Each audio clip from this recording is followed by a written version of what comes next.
몸을 팔든 말든 자기 마음일까요? 당연히 지 마음이지 알바노. 뭔 소리야? 애초에 우리나라는 성매매가 불법인데.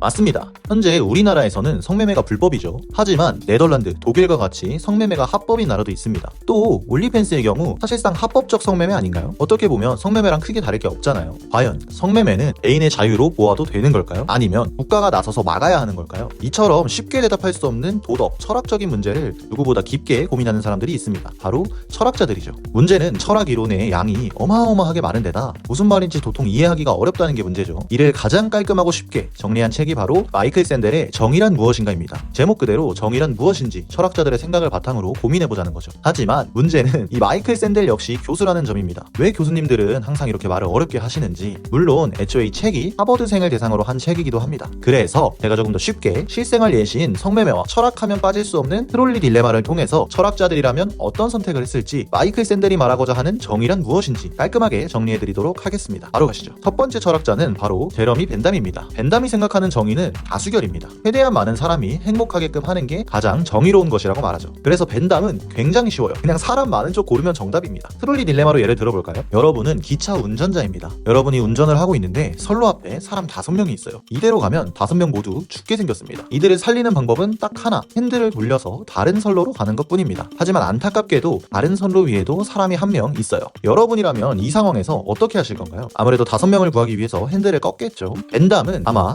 고민도 안 하고 핸들을 꺾을 겁니다. 무조건 많은 사람을 살리는 게 그가 말하는 정의니까요. 이번엔 조금 변화를 줘볼게요. 여전히 여러분의 앞 선로에는 여러분이 모르는 5명의 사람이 있지만 다른 선로에는 여러분의 소중한 가족 1명이 있습니다. 여러분이라면 핸들을 돌리실 건가요? 여기서부터는 각자의 가치관마다 조금씩 달라집니다. 돌리겠다는 분이 있을 수도 있고 차마 돌리지 못한다는 분이 있을 수도 있고요. 벤담은 여전히 고민도 안 하고 핸들을 돌릴 겁니다. 그게 벤담이 생각하는 정의니까요. 그럼 성매매는 어떨까요? 벤담은 성매매를 괜찮다고 할까요? 그럼요. 슈어 오브 콜스죠. 벤담 입장에서 성매매는 돈이 필요한 사람에게는 돈을 가져다주고 성욕이 필요한 사람에게는 성욕을 해소해주는 완전 모두가 행복해지는 개꿀 장사입니다. 벤담 입장에서는 거절할 이유가 없다 이거죠. 하지만 이런 공리주의엔 치명적인 약점이 하나 있는데요. 바로 다수결이 항상 옳은 것은 아니라는 거죠. 과연 옳고 그름을 머릿수로만 따질 수가 있을까요? 게다가 다수결에만 의존하다 보면 소수 의견을 무시하게 된다는 단점도 있죠. 모든 걸 다수결로 정하는 사회, 과연 정의로운 사회일까요? 두 번째 철학자는 로버트 노직입니다. 노직이 생각하는 정의란 바로 자유입니다. 개인의 자유와 권리를 최대한 보장하는 것이 곧 정의라고 주장을 하죠. 자, 그럼 노직의 경우 모르는 사람 5명을 살리기 위해서 가족이 있는 곳으로 핸들을 돌릴까요? 아니면 핸들을 돌리지 않고 가족을 살릴까요? 노직은 가족을 살릴 확률이 높습니다. 가족을 살리고 싶은 게 사람 마음이니까요. 그리고 그 마음을 따르는 건 자유죠. 하지만 그렇다고 해서 5명을 살리기 위해 핸들을 돌린 사람을 비난하지도 않을 겁니다. 마찬가지로 모든 선택은 자유니까요. 성매매의 경우는 어떨까요? 당연하게도 노직은 성매매를 찬성할 것입니다. 그 어떤 거래더라도 서로가 자발적으로 동의를 했다면 전혀 문제될 게 없다는 게 자유주의자들의 주장이죠. 때문에 국가가 나서서 성매매를 막아서는 안 된다고 주장해요. 자유주의자의 단점은 모든 걸 사고 팔 수 있게 만든다는 것입니다. 심지어 목숨까지도요.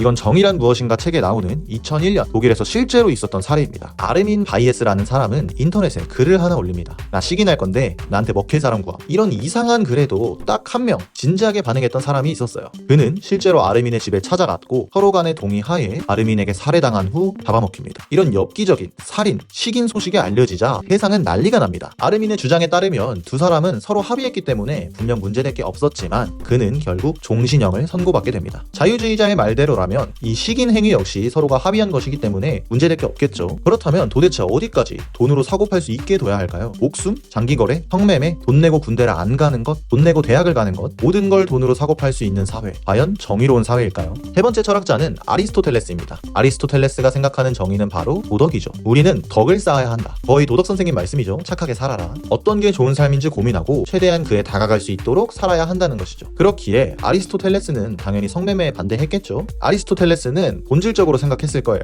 우리의 몸이라는 건 사고 팔기 위해 존재하는 것도 아닐 뿐더러 욕망을 다스리지 못한 성매매 역시 도덕에 어긋난다고 보는 거죠. 그렇다면 트롤리 딜레마에선 어땠을까요? 모르는 사람 5명을 죽여야 할까요? 아니면 핸들을 돌려서 가족 1명을 죽여야 할까요? 제 생각엔 아리스토텔레스는 어떤 게 더 덕스러운 선택인지 고민하다가 결국 타이밍을 놓쳐서 5명을 죽였을 확률이 높습니다. 이게 도덕의 단점이죠. 도덕은 정해진 답이 없습니다. 누군가에겐 도덕적인 행동이, 누군가에겐 비도덕적인 행동일 수도 있으니까요. 정답이 없기 때문에 이런 딜레마적인 상황에서 쉽사리 답을 내릴 수 없는 것이죠. 중간 정리를 해볼까요? 철학자들이 생각한 정의는 크게 3가지입니다. 첫 번째, 공리, 두 번째, 자유, 세 번째, 도덕. 그에 따른 결과는 다음과 같죠. 마이클 샌델은 이 3가지 중에서 도덕이 가장 정의에 가깝다고 주장했어요. 공리주의와 자유주의는 각각의 한계가 명확하다고 봤죠. 하지만 도덕의 경우는 우리 사회가 합의를 통해서 더 좋은 삶이 무엇인지, 공동체를 위한 선택이 무엇인지 고민을 해볼 수 있다는 거죠. 결국 정의란 무엇인가 함께 고민할 수 있는 사회를 만들자는 것이 샌델의 입장입니다. 우리가 해결해야 할 과제이기도 하고요. 하지만 이렇게 끝내면 뭔가 찜찜하잖아요. 그래서 어쩌라는 거지 싶기도 하고요. 제가 개인적으로 샌델 교수를 정말 좋아하는데 샌델 교수의 책을 읽을 때마다 항상 느끼는 건 그래서 정답이 뭐지? 싶더라고요. 이 양반이 말은 참 잘하는데 항상 우리에게 답이 아닌 질문을 던집니다. 철학자답죠. 그래서 저도 제 나름대로의 답을 한번 내려보았습니다. 만약에 청청하라면 어떤 선택을 할까? 우선 성매매의 경우 저는 당연히 반대입니다. 이 부분은 샌델과 입장이 똑같아요. 이 세상엔 돈으로 살 수 없는 것들이 존재한다고 봅니다.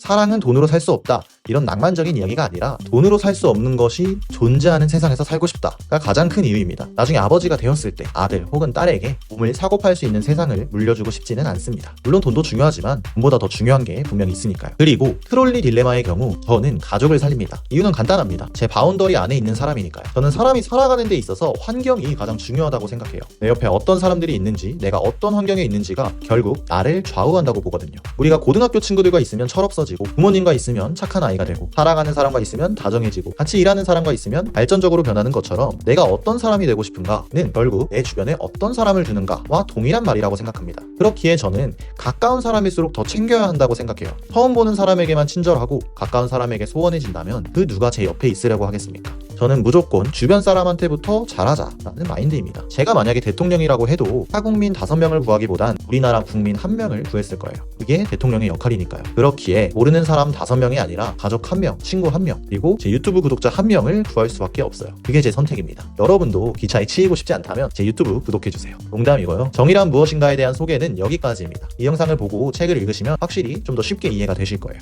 여러분이 생각하는 정의는 무엇인지 댓글 달아주시면 좋을 것 같아요. 그리고 영상 만드느라 고생했다고 구독 눌러주시면 정말 감사하겠습니다. 감사합니다.